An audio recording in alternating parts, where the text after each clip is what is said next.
నాడు సమైక్య ఆంధ్రప్రదేశ్లో సీమాంధ్ర నాయకుల వల్ల తెలంగాణ ప్రాంతానికి తీవ్రమైన నష్టం జరిగింది. నేడు స్వరాష్ట్రంలో కాంగ్రెస్ పాలకుల వల్ల కాంగ్రెస్ నాయకుల రూపంలో ఈ రాష్ట్రానికి తీవ్రమైన నష్టం వాటిల్తా ఉంది. ఉమ్మడి పాలనలో కొనసాగిన జలదోపిడి నేడు కాంగ్రెస్ పాలనలో కూడా మళ్లీ మొదలైంది. ఆనాడు ఉమ్మడి రాష్ట్రంలో కూడా ఇదే తెలంగాణ కాంగ్రెస్ నాయకుల చేతగాంతనం వల్ల, ఇదే తెలంగాణ కాంగ్రెస్ పార్టీ నాయకుల యొక్క పదవుల కోసం పెదవులు మూసిన తీరు వల్ల ఆనాడు స్వరాష్ట్రంలో తీవ్రమైన నష్టం జరిగింది. నేడు కూడా మరి గురుదక్షిణ చెల్లించుకుంటున్నారా, పదవులు కాపాడుకోవడానికి పాకులాడుతున్నారా, కారణాలు ఏమైనా కూడా ఈ రాష్ట్రానికి, ఈ రాష్ట్ర ప్రజలకు శాశ్వత ద్రోహానికి ఈరోజు కాంగ్రెస్ పార్టీ పాల్పడతా ఉంది. ఒకటి కాదు, రెండు కాదు, శాశ్వతంగా 200 టీఎంసీల గోదావరి జలాలను తరలించుకుపోయేటువంటి కుట్ర జరుగుతూ ఉంది. గోదావరి బంకచెర్ల ప్రాజెక్టు ఏదైతే ఆంధ్రప్రదేశ్ ప్రభుత్వం తలపెట్టిందో, ఈ ప్రాజెక్టు నిర్మాణం వల్ల తెలంగాణకు తీవ్రమైన నష్టం జరగబోతా ఉంది. పైకి ఏం మాట్లాడుతున్నారు, ఏముంది, ఏదో సముద్రంలో కలిసే నీళ్లు తీసుకుపోతే తప్పేంది అని మాట్లాడుతూ ఉన్నారు. మరి గోదావరిలో అన్ని నీళ్లున్నదే నిజమైతే, సముద్రంలో కలిసే నీళ్లు అయితే, మరి తెలంగాణ రాష్ట్ర ప్రభుత్వము గోదావరి మీద ప్రాజెక్టులు చేపడితే ఎందుకు మోకాలడ్డం పెట్టిండ్రు? తెలంగాణ ప్రభుత్వం చేపట్టిన ప్రాజెక్టులను రద్దు చేయాలని, అనుమతులు ఇవ్వొద్దని ఆ రోజు కేంద్ర ప్రభుత్వానికి లేఖల మీద లేఖలు ఎందుకు రాసిండ్రు? ఇదే చంద్రబాబు నాయుడు గారి ప్రభుత్వము ఆ రోజు కాళేశ్వరం ప్రాజెక్టుకు మనకు అన్ని అనుమతులు వచ్చినాయి. అన్ని ప్రాజెక్టుకు రావాల్సిన సిడబ్ల్యూసీ నుంచి 9 డైరెక్టరేట్ల నుంచి తెచ్చాం, ఎన్విరాన్మెంట్ క్లియరెన్స్ తెచ్చాం, లాస్ట్ కు టీఏసీ ద ఫైనల్ క్లియరెన్స్ కూడా ఆ రోజు మేము తెచ్చుకున్నాం. ఇదే తెలుగుదేశం ప్రభుత్వం ఆనాడు 2018లో అధికారంలో ఉన్నప్పుడు కేంద్ర జలవనరుల శాఖకు రాసిన ఉత్తరం ఇది. ఇందులో చాలా స్పష్టంగా ఏం రాస్తారంటే,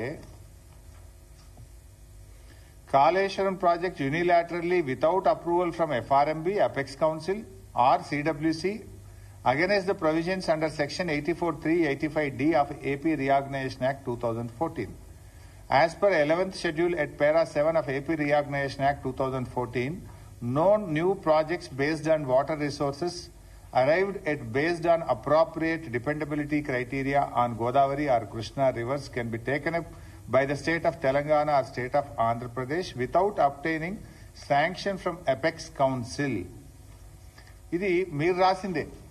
అయితే ఆ రోజు కేంద్ర ప్రభుత్వం కాళేశ్వరం కొత్త ప్రాజెక్టు కాదు, ప్రాణహిత చేవెళ్ల కొనసాగింపే కాళేశ్వరం ప్రాజెక్ట్ అని చెప్పి ఆ రోజు కాళేశ్వరానికి కేంద్ర ప్రభుత్వం అన్ని అనుమతులు కూడా ఇచ్చింది.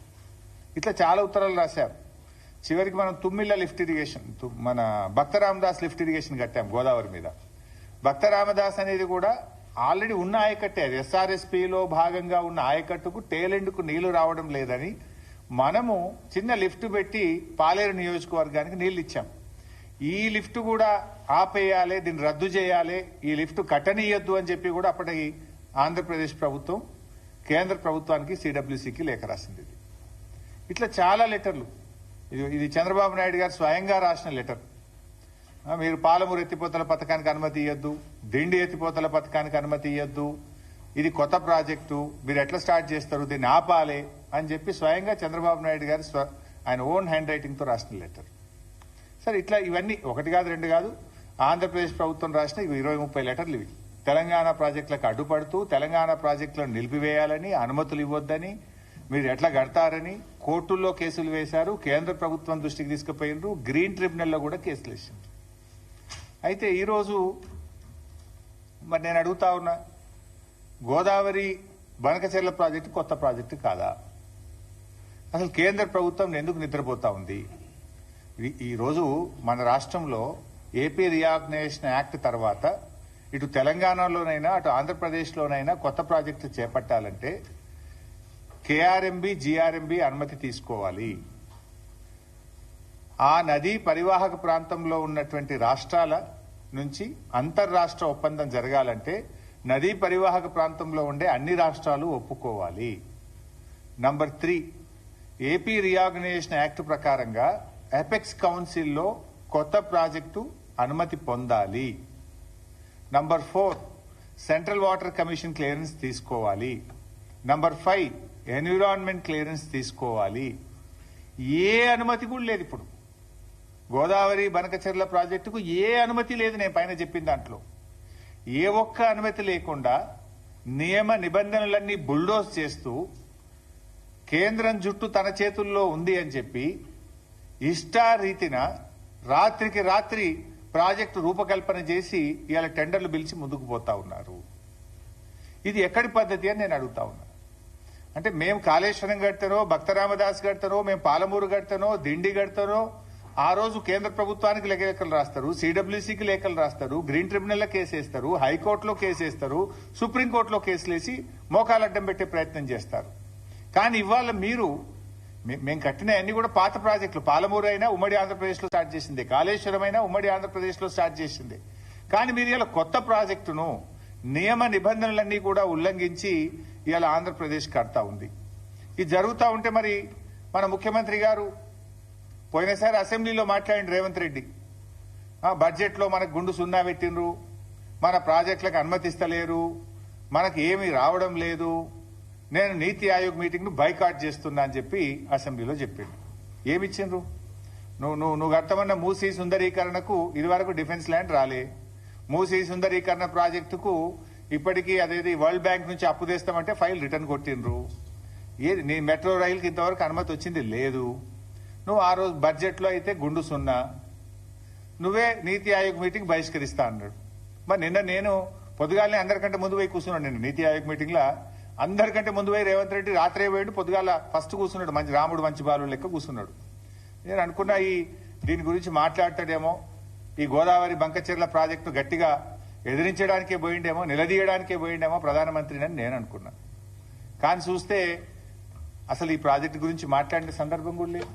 ప్రధానమంత్రిని వ్యక్తిగతంగా కలిసి కూడా ప్రెస్ నోట్ రిలీజ్ చేస్తే దీని మీద మాట్లాడిన పరిస్థితి లేదు. ఏం జరుగుతా ఉంది? రేవంత్ రెడ్డి మాట్లాడాడు, ఉత్తమ్ కుమార్ రెడ్డి అయితే అసలే మాట్లాడాడు. ఏం చేస్తున్నట్టు? నీటిపారుదల శాఖ మంత్రి ఏం చేస్తున్నట్టు? ముఖ్యమంత్రి ఏం చేస్తున్నట్టు? ఈ రాష్ట్రానికి ఇంత తీవ్రమని నష్టం జరగబోతా ఉంటే ఎందుకు స్పందించరు? ఇవాళ మనకు గోదావరిలో 959 టీఎంసీల నీళ్లను బచావత్ ట్రిబ్యునల్ మన రాష్ట్రానికి ముఖ్యంగా తెలంగాణ ప్రాంతానికి కేటాయించింది. మరి ఆ 959 టీఎంసీలను మనం వాడుకోవాలి కదా. ఇవాళ పైకి ఏం మాట్లాడుతున్నారు? లేదా ఇవి సముద్రంలో కలిసే నీళ్లు అంటున్నారు. సముద్రంలో కలిసే నీళ్లు కావివి. తెలంగాణ రాష్ట్రం వాటిని వాడుకోలేదు గనక, పూర్తి స్థాయి వినియోగంలోకి తేలేదు గనక ఆ నీళ్లు కిందికి ప్రవహిస్తా ఉన్నాయి. రేపు తెలంగాణ 959 టీఎంసీలు పూర్తిగా వినియోగించుకుంటే అక్కడ నీళ్లు ఉండవు. దీని వెనుక ఉన్న కుట్ర ఏంది? ఇవాళ ఇప్పటికే ఆంధ్రప్రదేశ్ గోదావరి నది మీద ట్రిబ్యునల్ వేయాలని చెప్పి సెక్షన్ 3 కింద కేంద్ర ప్రభుత్వానికి కంప్లైంట్ చేసింది. సో గోదావరి ట్రిబ్యునల్ వచ్చే లోపే ఈ బనకచెర్ల ప్రాజెక్టును త్వరితగతిన నిర్మించి, ఆల్రెడీ ప్రజాధనం ఖర్చు అయిపోయింది, ఆల్రెడీ మేము ఖర్చు పెట్టేసినాము, దీనికి నీళ్లు కేటాయించండి అని చెప్పి ట్రిబ్యునల్ ద్వారా నీళ్లు తీసుకోవడానికి ఒక పథకం ప్రకారంగా జరుగుతున్న కుట్ర ఇది. ఎట్లా సాధ్యమైతే చెప్పండి? నిజంగా 959 నువ్వు పూర్తిగా వినియోగించుకున్నప్పుడు అప్పుడు నీళ్లు కిందికి పోతే దాన్ని లెక్క తేల్చాలి. దానికి సిడబ్ల్యూసీ ఉంది, హైడ్రాలజీ ఉంది, అన్ని క్లియరెన్స్లు తేవాలి కదా.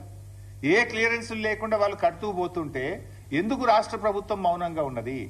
ఎందుకు రాష్ట్ర ప్రభుత్వం దాన్ని అడ్డుకోలేకపోతున్నది? There are many forums. నిన్న నీతి ఆయోగ్ లో రేవంత్ రెడ్డి ఎందుకు ప్రశ్నించలేదు నేను అడుగుతా ఉన్నా. ఇంకా బాధ కలిగే అంశం ఏంది? 8 ఎంపీలు కాంగ్రెస్ గెలిచే, 8 ఎంపీలు బీజేపీ గెలిచే. 16 ఎంపీలు గెలిస్తే ఏం లాభం ఈ రోజు రాష్ట్రానికి? బడ్జెట్ లో ఏమి రాదు. మన నీళ్లను కూడా తీసుకుపోతా ఉంటే బీజేపీ ఎంపీలు మాట్లాడరు, నా కాంగ్రెస్ ఎంపీలు మాట్లాడరు. పార్లమెంట్ ను స్తంభింపజేయాలి కదా. ఏం చేస్తున్నట్టు బీజేపీ ఎంపీలు, కాంగ్రెస్ ఎంపీలు? ఎవరికి కూడా బాధ్యత లేదా? ఒకరు రాష్ట్రంలో అధికారంలో ఉన్నారు, ఇంకొకరు కేంద్రంలో అధికారంలో ఉన్నారు. కేంద్రంలో అధికారంలో ఉన్న వాళ్ళు చట్టాన్ని ఉల్లంఘించి పక్క రాష్ట్రం నీళ్లు తీసుకుపోయే ప్రయత్నం చేస్తుంటే కేంద్రంలో ఆ చట్టాన్ని అమలు చేయాల్సినటువంటి వాళ్ళు ఆపే ప్రయత్నం చేయరు. రాష్ట్రంలో అధికారంలో ఉన్న పార్టీ గాని 8 ఎంపీలు గాని ఇవాళ దాని మీద ఏ పోరాటం అయితే చేయాలనో, లీగల్ గా కావచ్చు, చట్టపరంగా కావచ్చు, లేదా ప్రభుత్వ పరంగా కావచ్చు, లేదా ప్రజా పోరాటం కావచ్చు, దేనికి కూడా పట్టించుకోకుండా నిమ్మకు నీరెత్తినట్టుగా రాష్ట్రంలో ఉన్న కాంగ్రెస్ పార్టీ, కాంగ్రెస్ ప్రభుత్వం ఈరోజు మొద్దు నిద్రపోతున్నటువంటి పరిస్థితి ఉన్నది. ఇలా ముఖ్యంగా ఈ రాష్ట్రం నుంచి 2 కేంద్ర మంత్రులు ఉన్నారు, కిషన్ రెడ్డి గారు, బండి సంజయ్ గారు. మీకు బాధ్యత లేదా అని అడుగుతా ఉన్నా. మీరు ఈ రాష్ట్రానికి ప్రాతినిధ్యం వహిస్తూ ఈ రాష్ట్రానికి అన్యాయం జరుగుతూ ఉంటే మీరు ఏం చేస్తున్నారో అని నేను అడుగుతా ఉన్నా. కిషన్ రెడ్డి గారు, మీరు చాలా సీనియర్ నాయకుడు, ఎమ్మెల్యేగా కూడా పనిచేశారు. మరి మీరు సిడబ్ల్యూసీకి వెళ్లి ఏ రకంగా గోదావరి బంకచెర్లకు అనుమతిస్తారో ప్రశ్నించరా? కేబినెట్ మీటింగ్ లో ప్రధానమంత్రి గారికి మీరు చెప్పరా? ఇలా ఎంత దుర్మార్గం అంటే, ఏ అనుమతి లేదు దానికి. నా జీఆర్ఎంబీ అనుమతి లేదు, సిడబ్ల్యూసీ అనుమతి లేదు, ఎన్విరాన్మెంట్ క్లియరెన్స్ లేదు, అపెక్స్ కమిటీ అనుమతి లేదు. ఏ అనుమతి లేకుండానే కేంద్ర ప్రభుత్వం 50% నిధులు గ్రాంట్ కింద ఇస్తుందట. మరో 50% నిధులు ఎఫ్ఆర్బిఎం కు అదనంగా అప్పు తెచ్చుకోవడానికి అనుమతిస్తుంది అని చెప్పి చంద్రబాబు నాయుడు గారు స్వయంగా ప్రెస్ మీట్ లో చెప్తున్నారు, పత్రికల్లో వార్తలు వస్తున్నాయి. ఎట్లా ఇస్తారు? ఒక చిన్న చెరువు కట్టాలంటేనే ఎన్విరాన్మెంట్ క్లియరెన్స్ అడుగుతారు. ఒక చిన్న ప్రాజెక్టు కట్టాలంటేనే మీకు వాల్తా చట్టము, ఈ చట్టము, ఆ చట్టము, రకరకాల అనుమతులు అడుగుతారు. ఇంత పెద్ద ప్రాజెక్ట్, ఇంటర్లింకింగ్ ఆఫ్ రివర్స్, ఒక నదిని ఇంకో నదికి కలిపేటువంటి ప్రాజెక్టుకు మరి దాంట్లో అంతర్రాష్ట్ర సమస్యలు కూడా ఉన్నాయి. మహారాష్ట్ర ఉంది, కర్ణాటక ఉంది, తెలంగాణ ఉంది. పైన ఎగువ ఉన్న రాష్ట్రాల అభిప్రాయాలు తీసుకోరా? జీఆర్ఎంబీ అనుమతి తీసుకోరా? ఇవి లేకుండా మరి ఎట్లా కేంద్ర ప్రభుత్వం ఆర్థిక పరమైన అనుమతిస్తుంది? ఎట్లా కేంద్ర ప్రభుత్వం ఈ ప్రాజెక్టు కట్టడానికి అనుమతిస్తుంది? మరి కేంద్రం అనుమతిస్తుంటే ఆ ప్రభుత్వంలో ఉన్న కిషన్ రెడ్డి, బండి సంజయ్లు ఎందుకు మౌనంగా ఉంటున్నారు? రాష్ట్ర ప్రయోజనాలు మీకు పట్టవా? మీ పదవులే మీకు ముఖ్యమా? తెలంగాణ రాష్ట్ర ప్రయోజనాలు మీకు ముఖ్యమా అని నేను అడుగుతా ఉన్నా. మీకు బాధ్యత లేదా అని నేను అడుగుతా ఉన్నా. అడగండి, ప్రశ్నించండి, మన రాష్ట్ర ప్రయోజనాలు కాపాడండి. అవసరమైతే కిషన్ రెడ్డి గారు ఆల్ పార్టీ డెలిగేషన్ లీడ్ చేయండి, మేమందరం వస్తాం ప్రధానమంత్రి గారి దగ్గరికి. ఈ రాష్ట్రం నుంచి కేంద్ర కేబినెట్ మంత్రిగా ఉన్న కిషన్ రెడ్డి గారు అన్ని పార్టీలను తీసుకుపోయి తెలంగాణ ప్రయోజనాలు కాపాడవలసిన బాధ్యత మీ మీద ఉన్నది. పదవిలో ఉండడం ముఖ్యం కాదు, ప్రజల ప్రయోజనాలు ముఖ్యం. ప్రజల యొక్క, ఈ రాష్ట్రం యొక్క ప్రయోజనాలు మీరు కాపాడలేకపోతే ఆ పదవిలో ఉండే అర్హత కూడా మీకు లేదు అని చెప్పి నేను మనం చేస్తా ఉన్నా. ఎట్లా ఇస్తారు నిధులు? ఎట్లా ఇస్తారు? అసలు ఆ ప్రాజెక్టుకు జీరో పర్మిషన్స్. నైదర్ సిడబ్ల్యూసీ, నార్ జీఆర్ఎంబీ, నార్ ఎన్విరాన్మెంట్ క్లియరెన్స్, నార్ ఇంటర్స్టేట్ అగ్రిమెంట్, నథింగ్. ఇక దానికి ఏ రకంగా ఇస్తారు అని నేను అడుగుతా ఉన్నా. ఇంకా ఉల్టా బాధ కలిగే అంశం ఏంటంటే, తెలంగాణ ప్రభుత్వం అన్ని అనుమతులతో మనం కాళేశ్వరం ప్రాజెక్టును త్వరితగతిన పూర్తి చేయాలి, తెలంగాణ ప్రజల రైతుల దాహార్తిని తీర్చాలని చెప్పి మనము కేంద్ర ప్రభుత్వ సంస్థల నుంచి అప్పు తెచ్చుకున్నాం. ఇది ప్రైవేట్ బ్యాంకులు కాదు. రేవంత్ రెడ్డి లెక్క 170 కోట్ల బ్రోకర్ ఫీజు లంచం ఇచ్చి భూములు కుదబెట్టి షేర్ మార్కెట్లో తేలేమేము. కేంద్ర ప్రభుత్వ సంస్థ ఆర్ఈసీ, పిఎఫ్సి దగ్గర మనం అప్పు తెచ్చినాం. తెస్తే ఇదే కేంద్ర ప్రభుత్వం ఇది ఎఫ్ఆర్బిఎం కంటే అదనంగా ఉన్నది అని రికవరీ పెట్టింది మన మీద. రికవరీ పెట్టింది కేంద్ర ప్రభుత్వం. మీరు అప్పు తెచ్చింది ఎఫ్ఆర్బిఎం పరిమితి దాటారు అని చెప్పి మనకేమో రికవరీ పెట్టారు. కానీ ఇప్పుడు ఆంధ్రప్రదేశ్కి ఏమంటున్నారు? మీకు 40,000 కోట్లు గ్రాంట్గా ఇస్తాం, ఇంకో 40,000 కోట్లు అదనంగా అప్పు తెచ్చుకోవడానికి ఎఫ్ఆర్బిఎం పరిమితులు దాటి కూడా మీకు పర్మిషన్ ఇస్తాం. అంటే ఆంధ్రప్రదేశ్ కో నీతి, తెలంగాణకో నీతి. ఏం మేము భారతదేశంలో భాగంగా కాదా? మరి భారతదేశ అభివృద్ధిలో తెలంగాణ భాగస్వామ్యం లేదా? ఎందుకు తెలంగాణ పట్ల బీజేపీకి ఇంత కక్ష అని నేను అడుగుతా ఉన్నా. ఎందుకు బీజేపీ తెలంగాణ మీద పగబట్టింది అని నేను అడుగుతా ఉన్నా. ఇవాళ మీరు పోలవరం జాతీయ ప్రాజెక్ట్ ఇచ్చారు ఆంధ్రప్రదేశ్ కు, సంతోషం, వి వెల్కమ్. మాకేం జలసీ లేదు. మాకెందుకు జాతీయ ప్రాజెక్ట్ ఇవ్వరు? మా పాలమూరు ఎత్తిపోతల పథకానికి ఎందుకు ఇవ్వరు? మా కాళేశ్వరంకి ఎందుకు ఇవ్వరు? మా సీతారామ ప్రాజెక్టుకి ఎందుకు ఇవ్వరు? ఆంధ్రప్రదేశ్కి ఆల్రెడీ పోలవరం జాతీయ ప్రాజెక్టు ఇచ్చారు. ఇప్పుడు రెండవది గోదావరి బంకచెర్లకు కూడా 80,000 కోట్ల రూపాయలు ఇస్తామంటున్నారు. దానికి 80,000 ఇస్తారు, పోలవరంకు 80,000 కోట్లు, దాదాపు 80,000 దాటుతుంది పోలవరం కూడా. అంటే 1,60,000 కోట్ల రూపాయలు ప్రాజెక్టుల నిర్మాణానికి ఆంధ్రప్రదేశ్కు సమకూరుస్తున్నారు. అందులో ఒక పై సంబంధం అన్న తెలంగాణకి ఇచ్చారా? 1%, 1,600 కోట్లని ఇచ్చారా అని అడుగుతా ఉన్నా నేను. ఇయ్యనప్పుడు 8 ఎంపీలు బీజేపీ గెలిచి ఏం ప్రయోజనం? 2 కేంద్ర మంత్రులు ఈ రాష్ట్రం నుంచి ఉండి ఏం ప్రయోజనం? మీరున్నది పదవులు అనుభవించడానికా, ప్రజలకు సేవ చేయడానికా? ఈ రాష్ట్ర హక్కులు కాపాడడానికా, ఈ రాష్ట్ర హక్కులు హరిస్తుంటే కళ్ళు మూసుకొని కూర్చోడానికి ఉన్నారా అని చెప్పి నేను అడుగుతా ఉన్నా.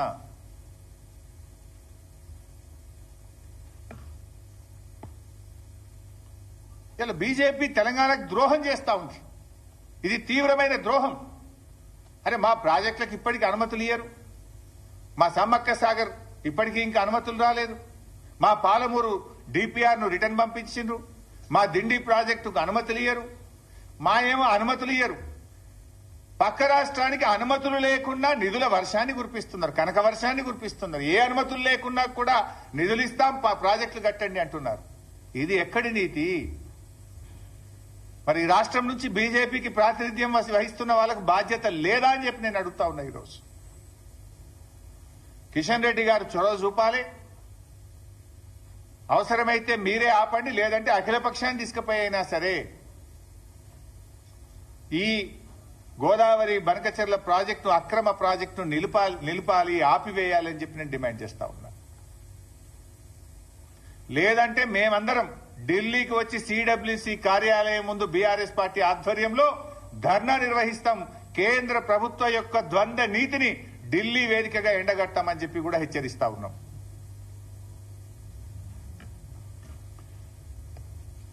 ఇవాళ కేసీఆర్ గారు చాలా ముందు చూపుతో ఆనాడు గోదావరి ట్రిబ్యునల్ వచ్చే ప్రమాదం ఉంది, కృష్ణాలో మనకు ఎక్కువ షేర్ వస్తుంది కనుక కృష్ణాలో మనకు స్కోప్ ఎక్కువ ఉందని 9 ఏళ్లు పోరాడి సుప్రీంకోర్టు మెట్లెక్కి కేసీఆర్ గారు సెక్షన్ 3ని కొత్త ట్రిబ్యునల్ ను కృష్ణానది మీద సాధించారు. ఎందుకు? అక్కడ మనకు పరివాహక ప్రాంతం ఎక్కువ ఉంది, మనకు నీటి వాటా పెరుగుతుందని చెప్పి మేము సాధించినాం. ఆ రోజు గోదావరి మీద కూడా ఏదో ఒక రోజు ట్రిబ్యునల్ వస్తుందని ముందు చూపుతోని కేసీఆర్ గారు ఇవాళ ప్రాణహిత చేవెళ్లకు ఆ రోజు 160 టీఎంసీలుంటే కాళేశ్వరం ప్రాజెక్టుకు 240 టీఎంసీల నీటి కేటాయింపులు చేసినాం. దేవాదులకు 38 టీఎంసీలుంటే 60 టీఎంసీల నీటి కేటాయింపులు చేశాం. సీతమ్మ సాగర్ కు 67 టీఎంసీలు నీళ్లు కేటాయించాం. సమ్మక్క సాగర్ కు 47 టీఎంసీలు కేటాయించాం. చెనాక కొరాటాకు 5 టీఎంసీలు, వార్ధా ప్రాజెక్టు తమ్మిడిహట్టి దగ్గర 20 టీఎంసీలు. ఇట్లా ఆ 969 టీఎంసీల మనకు నీటి కేటాయింపుల్లో దాదాపు 950 టీఎంసీలకు నీళ్లు కేటాయించి ప్రాజెక్టులను ప్రారంభించుకున్నాం. కొన్ని పూర్తి చేసుకున్నాం, కొన్ని ప్రాసెస్ లో ఉన్నాయి. దాన్ని మీరు కొనసాగించి హక్కును కాపాడతారా? ఇవాళ నీవు ప్రాజెక్టు పూర్తి చేయలేదు, నువ్వు పూర్తిగా నీళ్లు వాడతలేవు కనుక నీళ్లు కిందికి పోతున్నాయి. రేపేమంటారు? ట్రిబ్యునల్ వచ్చినప్పుడు అరే గన్ని 100,000 కోట్లు 80,000 కోట్లు పెట్టి కట్టింది కదా, ఆ ప్రాజెక్టును మూలకు పెడతామా? ప్రజాధనం వృధా అవుతుంది కదా, నేషనల్ వేస్ట్ కదా అని రేపు నీళ్లు కేటాయిస్తారు కదా. ఇది ఒక కుట్ర, ఇది ఒక పథకం ప్రకారంగా జరుగుతుంది.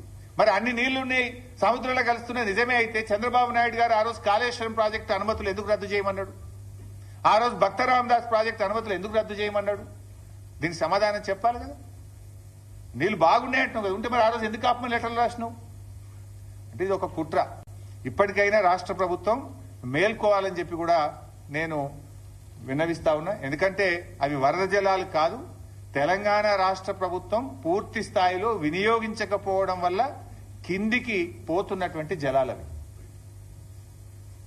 ఇకపోతే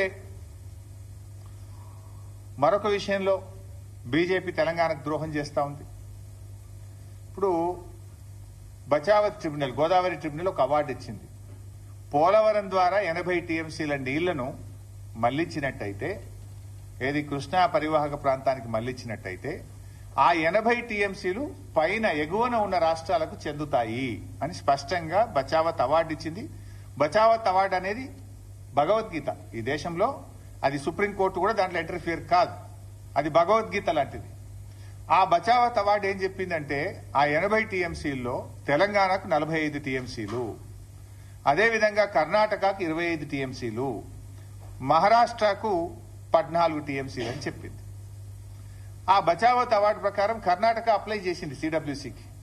ఇక వాళ్ళు ఆంధ్రప్రదేశ్ వాళ్ళు పట్టిసీమ పెట్టి నీళ్లు డైవర్ట్ చేసిండ్రు, మాకు 25 టీఎంసీలు ఇవ్వండి అంటే అప్పర్ భద్రా ప్రాజెక్టుకు 25 టీఎంసీలు కేటాయిస్తూ ఢిల్లీ వాళ్ళు సిడబ్ల్యూసీ అనుమతి ఇచ్చేసింది. అదేవిధంగా మహారాష్ట్ర వాళ్ళు కూడా ఈ 14 టీఎంసీలు మాకు చెందుతాయి, బచావత్ అవార్డు ఇచ్చింది, ఎందుకంటే వాళ్ళు పోలవరంకు నీళ్లు డైవర్ట్ చేసిండ్రు అంటే ఆ 14 టీఎంసీలను అలో చేస్తూ కేంద్ర బీజేపీ ప్రభుత్వం సెంట్రల్ వాటర్ కమిషన్ అనుమతిచ్చింది. అదే పద్ధతిలో తెలంగాణ మనం 45 టీఎంసీలు మాకు దక్కుతాయి, ఓ బచావత్ అవార్డు ఇచ్చింది, ఈ 45 టీఎంసీలు మేము పాలమూరు ఎత్తిపోతల పథకానికి కేటాయించుకుంటున్నాము, దీనికి అనుమతి ఇవ్వండి అంటే డిపిఆర్ వాపసు పంపుతారు. అంటే ఒక అవార్డులో 3 రాష్ట్రాలకు కేటాయించింది, 45 తెలంగాణకు, కర్ణాటకకు 25, మహారాష్ట్రకు 14. కర్ణాటక 25 ఒప్పుకుంటావు, మహారాష్ట్ర 14 ఒప్పుకుంటావు, తెలంగాణ 45 ఎందుకు ఒప్పుకోవు? ఇది బీజేపీకి తెలంగాణ పట్ల ఉన్న వివక్షకు నిదర్శనం, కుట్రకు నిదర్శనం, కక్షకు నిదర్శనం. తెలంగాణకు బీజేపీ చేస్తున్న ద్రోహానికి ఇది ఒక ఉదాహరణ అని చెప్పి నేను మనవి చేస్తా ఉన్నాను. ఇంత దుర్మార్గంగా ఎట్లా వ్యవహరిస్తారు? సో అందువల్ల పాలమూరుకు ఈ డిపిఆర్ ఎందుకు వాపసు పంపిండ్రు? అదే బచావత్ ఇంకో మాట చెప్పింది, 90 టీఎంసీల కంటే ఎక్కువ తీసుకుపోయినా కూడా ఇదే నిష్పత్తిలో పై రాష్ట్రాలకు ఈ నీటి వాటాలు కృష్ణానదిలో కేటాయించాలి అని చెప్పిండు. ఇప్పుడు 200 టీఎంసీలు తీసుకుపోతా అంటుడు చంద్రబాబు గారు. 200 తీసుకుపోతే బచావత్ ట్రిబ్యునల్ అవార్డు ప్రకారం ఏది 45-21-14 కదా రేషియో, 45 తెలంగాణ, 21 కర్ణాటక, 14 మహారాష్ట్ర. ఆ రేషియో ప్రకారంగా తెలంగాణకు ఎంత రావాలి? 112 టీఎంసీలు రావాలి. ఇప్పుడు కృష్ణాలో ఇంకో 112 అదనంగా రావాలి. 112 ఇవి పాతై 45 కలిపితే ఎంత అవుతుంది? 147 టీఎంసీలు అవుతుంది. మన దిండికి నికర జలాలు ఇవ్వచ్చు, మన పాలమూరుకు నికర జలాలు ఇవ్వచ్చు, మన కల్వకుర్తికి కూడా నికర జలాలు కేటాయించుకోవచ్చు. మరి ఇది ఎందుకు అడగడు రేవంత్ రెడ్డి? అడగడు ఎందుకు? ప్రశ్నించడు ఎందుకు? ఆ రోజు వెనకట మీ అందరు మీరు కూడా సాక్ష్యం. ఆనాడు పోతిరెడ్డిపాడు పొక్క పెద్దగా చేసి పోరాడింది బీఆర్ఎస్, పోరాడింది ఒక్కడు పీజేఆర్. ఇదే ఉత్తమ్ గిత్తం వీళ్ళంతా పెదవులు మూసుకున్నారు మంత్రులుగా ఉండి. ఆ రోజు పోతిరెడ్డిపాడు పొక్క పెద్దగా చేసి కృష్ణా జలాలను రాయలసీమకు తరలించుకుపోతుంటే హారతులు పట్టింది కాంగ్రెస్ నాయకులే. ఇవాళ గోదావరి జలాలను అక్రమంగా ఆంధ్రప్రదేశ్ తరలించుకుపోతుంటే హారతులు పడుతున్నది ఈనాటి ముఖ్యమంత్రి రేవంత్ రెడ్డి గారు. ఇది మీరు తెలంగాణకు చేస్తున్న ద్రోహం. నాడైనా నేడైనా కాంగ్రెస్ తెలంగాణ పాలిట శాపంగా మారింది. ఈ రాష్ట్ర ప్రయోజనాలు కాపాడలేకపోతా ఉన్నారు. అసలు మీరు చూడండి ఒకసారి, ఏడాదినర్థం కాంగ్రెస్ పాలన ఏం సాధించింది? ఒక ప్రాజెక్టు కట్టినరా? ఒక పెండింగ్ ప్రాజెక్ట్ పూర్తి చేసిండ్రా? 1 ఎకరానికి కొత్తగా నీళ్లు ఇచ్చిండ్రా? చేసిండ్రు. కొన్ని పనులైతే చేసిండ్రు. ఏం చేసిండ్రు? కృష్ణా నది మీద ఉన్న ప్రాజెక్టులను కేఆర్ఎంబీకి అప్పచెప్తూ సంతకాలు అయితే పెట్టి వచ్చిండ్రు. మళ్ళా కేసీఆర్ గర్జిస్తే, బీఆర్ఎస్ పోరాడితే అప్పుడు కళ్ళు తెరిచి లేలే మేము అప్పచెప్పమని అసెంబ్లీలో తీర్మానం చేసిండ్రు. ఇది మీరు చేసిండ్రు. పెద్దవాగ్ కొట్టుకపోయింది, వట్టెం పంప్ హౌస్ మునిగిపోయింది, ఎస్ఎల్బీసీ టనల్ కుప్పగూలిపోయింది. మొన్న మళ్ళా అదేంటి Srisailam right branch canal, Srisailam right branch canal lining పనులు ఆనాడు ఆంధ్రప్రదేశ్ స్టార్ట్ చేస్తే కేసీఆర్ గారు అపెక్స్ కౌన్సిల్లో మాట్లాడి ఆనాటి బీఆర్ఎస్ ప్రభుత్వం పోరాడి Srisailam right branch main canal lining ను మేము ఆపిచ్చినాం. ఆ రోజు లైనింగ్ చేస్తే 90,000 క్యూసెక్లు పోతాయి రోజుకు. ఇప్పుడు 40,000 పోతున్నాయి. లైనింగ్ చేస్తే 90,000 పోతుంది. ఇది చేయరాదు, ఇది అక్రమము, దీనికి అనుమతి లేదు అని మేము పోరాడి ఆ రోజు ఆపిచ్చినాం. ఇవాళ రేవంత్ రెడ్డి ప్రభుత్వం రాగానే లైనింగ్ స్టార్ట్ అయింది. వీళ్ళు కళ్ళు మూసుకున్నారు, మాట్లాడలేరు. కేఆర్ఎంబీకి ప్రాజెక్టులు అప్పచెప్తా అంటావు, Srisailam right branch canal lining కు చేసి 90,000 క్యూసెక్లు తీసుకుపోతామని లైనింగ్ పనులు ప్రారంభిస్తే దాన్ని కూడా ఈ ప్రభుత్వం నిలువరించలేకపోయింది, ఆపలేకపోయింది అనేటువంటి విషయాన్ని కూడా మనం చేస్తా ఉన్నా. ఇక తర్వాత కేఆర్ఎంబీ పనిచేయదు, రాష్ట్ర ప్రభుత్వం అడగదు. మన కృష్ణానదిలో తాత్కాలిక ఒప్పందం ఉన్నది. ఇప్పుడు అవార్డు ఫైనల్ అయ్యేదాకా ఎట్లాగో ఇప్పుడు వాదనలు జరుగుతూ ఉన్నాయి. సెక్షన్ 3 కేసీఆర్ గారు సాధించిండ్రు. కృష్ణాలో మన ఫైనల్ షేర్ మనకు వస్తుంది. తాత్కాలికంగా 34% నీటి కేటాయింపులు. ఇది కూడా ఈల పుణ్యమే. అప్పుడు ఉమ్మడి ఆంధ్రప్రదేశ్ లో ప్రాజెక్టులు కట్టకపోవడం వల్ల ఆనాడు ఉమ్మడి ఆంధ్రప్రదేశ్ అసెంబ్లీలో కేవలం 34% మనకు ఉండడం వల్ల ఆ తాత్కాలిక ఒప్పందం 34% వచ్చింది. 34% జలాలు తెలంగాణ వాడుకునే హక్కును కలిగి ఉంటే ఈ రేవంత్ రెడ్డి ప్రభుత్వం యొక్క చేతగానితనం వల్ల, ఉత్తమ్ కుమార్ రెడ్డి ఉత్తుత్త మాటల వల్ల ఇవాళ తెలంగాణ 65 టీఎంసీల నీళ్లను తక్కువ వాడుకున్నది ఈ సంవత్సరం. We are able to use only 27%, ever lowest after formation of the state. Telangana రాష్ట్రం ఏర్పడ్డ తర్వాత ఏ సంవత్సరం కూడా కృష్ణా నదిలో ఇంత తక్కువ నీళ్లను వాడలేదు. ఎప్పుడైనా 34, 35, 36, 38 వాడినాం.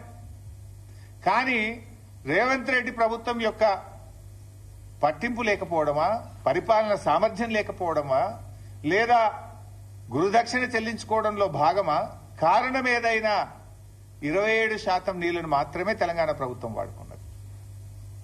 రోజు పెద్ద పెద్ద మాటలు మాట్లాడతావు కదా ఉత్తమ్ కుమార్ రెడ్డి, దీని మీద ఎందుకో మాట్లాడవు? చెప్పిందే చెప్పి అబద్దాల పాట పాడుతుంటావు కదా కాళేశ్వరం మీద. ఇక్కడ నువ్వు ఫెయిల్ కాలేదా? నువ్వు అసెంబ్లీలో 6 ప్రాజెక్టులు పూర్తి చేస్తే 6,50,000 ఎకరాలకు ఇస్తాను నువ్వు మొదటి ఏడాది. ఏడాది అర్థమైంది 6,000 ఎకరాలకు కూడా నీళ్ళు ఇయ్యలే. అంటే ఇట్లా మీరు చూస్తే కేఆర్ఎంబీ మీద ప్రాజెక్టులు అప్పచెప్తారు.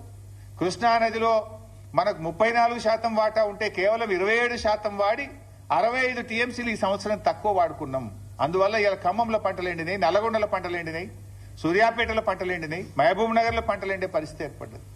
ఉన్న నీళ్లను కూడా వాడుకోలేని చేతగాని దద్దమ్మ ప్రభుత్వం ఈ కాంగ్రెస్ ప్రభుత్వం.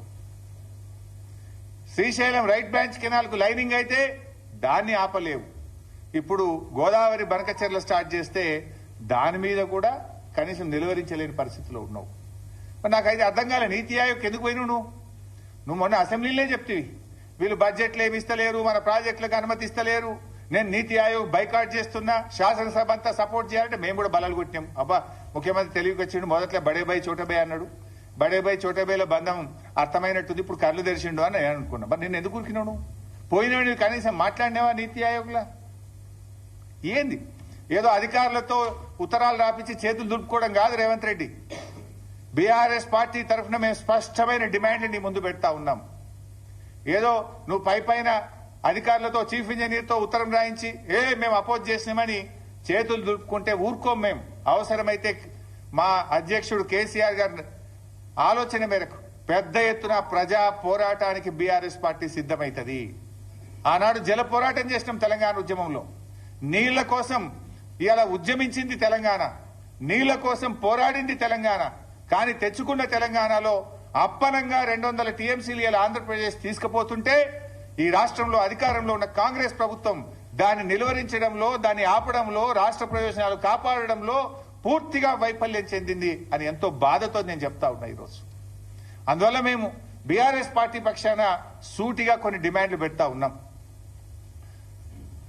రేవంత్ రెడ్డి గారు ఇవాళ ఈ విషయం మీద సీరియస్నెస్, ఈ రాష్ట్రం యొక్క సీరియస్నెస్ కేంద్రానికి తెలవాలంటే, బీజేపీ మీద ఒత్తిడి తేవాలంటే వెంటనే అఖిలపక్ష సమావేశాన్ని పిలవాలని చెప్పి బీఆర్ఎస్ పార్టీ డిమాండ్ చేస్తా ఉంది.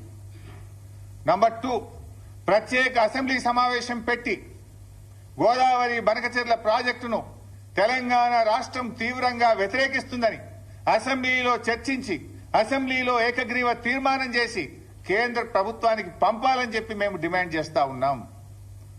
అదేవిధంగా సుప్రీంకోర్టుకు వెళ్లాలి. ఇప్పుడు కేసీఆర్ గారు సెక్షన్ 3 తెచ్చిండు. ఎందుకు? It's the right of our state. Section 3 తెస్తే దాని మీద ఆంధ్రప్రదేశ్ సుప్రీంకోర్టుకు పోయింది, సుప్రీంకోర్టులో కేసు వేసింది. అది మన హక్కు మీదనే వాళ్ళు ఆ రకంగా కేసులు వేస్తే, ఏ హక్కు లేకుండా, ఏ అనుమతులు లేకుండా వాళ్ళు గోదావరి బంకచెర్ల కడుతుంటే, కేంద్ర ప్రభుత్వం నిధులిస్తుంటే నువ్వు సుప్రీంకోర్టుకు పోయి ఆపాల్సిన బాధ్యత నీకు లేదా? నీ ఎంపీలు పార్లమెంటు చేయాల్సిన బాధ్యత మీకు లేదా? నీతి ఆయోగ్ మీటింగ్ లో ప్రశ్నించాల్సిన బాధ్యత నీకు లేదా? ఏం చేస్తున్నావు? నిద్రపోతున్నావా? ఆఫీసర్లతో ఉత్తరాలు రాసి చేతులు దులుపుకుందాం అనుకుంటున్నావా? తక్షణమే అఖిలపక్షం పిలవండి, ప్రత్యేక అసెంబ్లీ సమావేశం పెట్టి ఏకగ్రీవ తీర్మానాన్ని కేంద్రానికి పంపండి, సుప్రీంకోర్టులో కేసు వేసి న్యాయ ద్వారా మన రాష్ట్ర హక్కులు కాపాడండి, మీ ఎంపీలను వెళ్లి పార్లమెంట్లో గట్టిగా ప్రశ్నించమని చెప్పండి. లేదంటే ప్రజలు తెలివైనటువంటి వాళ్ళు, అటు బీజేపీ తన బాధ్యతల్ని కేంద్ర మంత్రులు బీజేపీ నిర్వర్తించకపోయినా, రాష్ట్ర ప్రభుత్వం రాష్ట్ర హక్కులు కాపాడకపోయినా తప్పకుండా ప్రజలు కర్రుగాల్చి వాత పెడతారు, వదిలిపెట్టరు. ప్రజలు చరిత్రహీనులుగా మిగిలిపోతారు. తస్మాత్ జాగ్రత్త అని చెప్పి హెచ్చరిస్తూ, మా ఆవేదన రాజకీయం కాదు, మా ఆవేదన రాష్ట్ర ప్రయోజనాలు కాపాడడం, రాష్ట్ర హక్కులు కాపాడడం. ఏ అనుమతులు లేకుండా రాత్రికి రాత్రి ప్రాజెక్టు పనులు ప్రారంభించబోతుంది. టెండర్లు పిలిచారు ఇప్పటికే. దానికి బీజేపీ ప్రభుత్వం వత్తాసు పలుకుతుంది. ఇప్పటికే ఒక జాతీయ ప్రాజెక్టు ఇవ్వడమే కాక ఈ ప్రాజెక్టుకు మరో 80,000 కోట్ల రూపాయలు కేంద్ర ప్రభుత్వం ఇస్తుంది. తెలంగాణకు 8 పైసలు ఇయ్యరు, మెడికల్ కాలేజ్ ఒకటి ఇయ్యరు, ఒక ప్రాజెక్టుకు రూపాయి ఇయ్యరు. అప్పు తెచ్చుకున్న డబ్బులను రికవరీ పెట్టి రాష్ట్ర ప్రయోజనాలను దెబ్బకొడుతున్నారు. మరి ఈరోజు రాష్ట్ర ప్రజలు ఆలోచిస్తున్నారు. రాష్ట్ర ప్రజల పక్షాన రాష్ట్ర భవిష్యత్తు దృష్ట్యా మేము ఒక బాధ్యత కలిగిన ప్రతిపక్ష పార్టీగా, ప్రజాప్రతినిధులుగా ఇటు కేంద్ర రాష్ట్ర ప్రభుత్వాలకు దృష్టికి తెస్తా ఉన్నాం. రాష్ట్ర ప్రభుత్వం కూడా మొద్దు నిద్ర వీడి తక్షణమే అఖిలపక్షం పిలవాలి, అసెంబ్లీ సమావేశాల్ని పిలవాలి, సుప్రీంకోర్టుకు వెళ్లి మరి మన రాష్ట్ర హక్కులు కాపాడాలని చెప్పి డిమాండ్ చేస్తున్నాం. Thank you.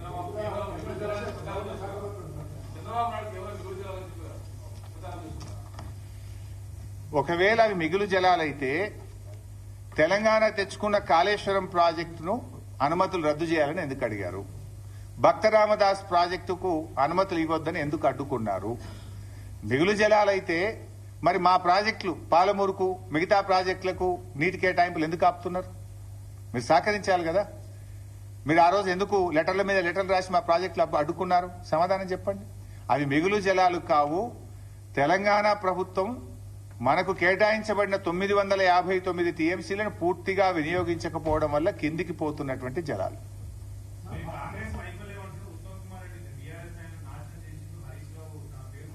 ప్రత్యేక సమావేశాలు అసెంబ్లీలో పెట్టమనండి. ఆల్రెడీ వైట్ పేపర్ పెట్టే మూతి వలిగేటట్టు సమాధానం చెప్పిన. మళ్ళీ ఏ అంశం మీద పెట్టాడో, ఎస్ఎల్బీసీ టనల్ ఎందుకు గూలిందో పెట్టాడా చర్చ పెట్టమని, కాళేశ్వరం మీద చర్చ పెట్టాడా పెట్టమని, లేదా గోదావరి బంకచెర్లలో రాష్ట్ర ప్రయోజనాలు కాపాడడంలో ఎట్లా ఫెయిల్ అయిందో చర్చ పెట్టమనండి. అసెంబ్లీ సాక్షిగా, 3 కోట్ల మంది ప్రజలు చూసే సాక్షిగా, మీ అందరి సాక్షిగా నేను చర్చించడానికి సిద్ధం, సమాధానం చెప్పడానికి సిద్ధంగా ఉన్నా. Thank you.